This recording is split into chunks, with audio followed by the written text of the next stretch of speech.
Kailangan medyo nangingibabaw yung red na kulay na gagawin natin sa kanila.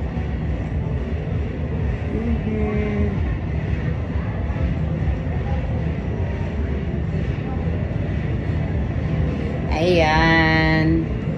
Ayan na.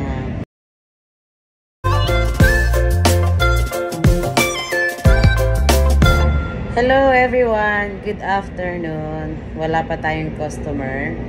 At siguro mamaya-maya pa kasi maaga pa naman. Ngayon, time to paint myself muna. Diba?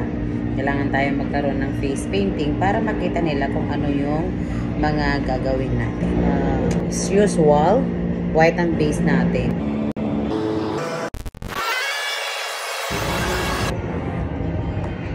Then, lalagay ako ng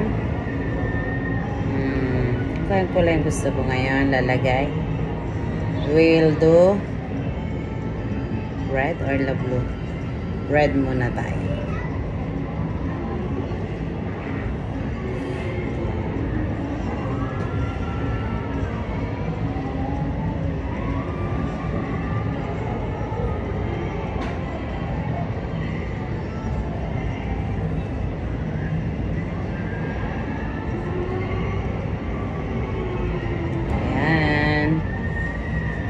Then, lalagay tayo ng konting gano'n.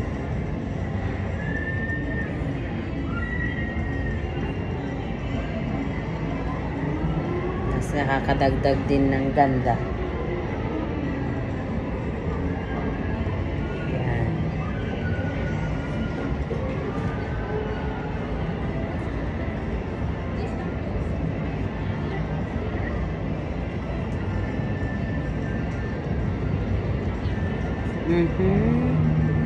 Then, of course, 3 dots. Yeah. Okay, isa sa mga design na ginagawa ko. Ayan, kapag overuse na yung isa, eto na naman. Salitan lang naman.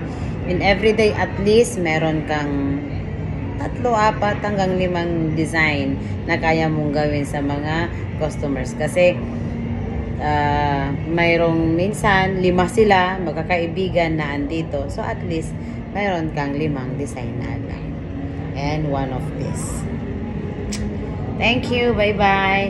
Di ako maglalagay po ng glitters kasi makakati sa akin yung glitters kapag tuyo na siya, so I usually put dots na lang para po magkaroon naman ng konting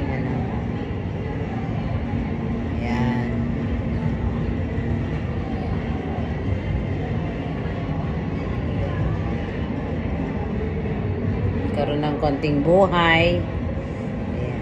Tapos sa mga naman, pwede mo pang lagyan ng white ito, yung mga niya, or red. Kung gusto mo ng red, lagyan mo ng red yung mga palit na red.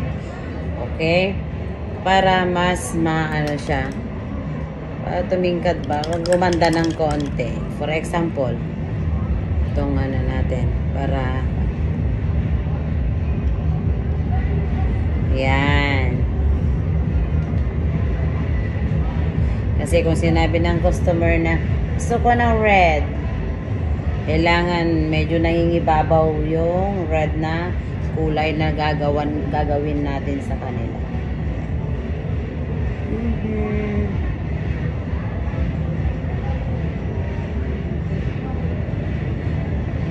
Ayan. Thank you very much for watching.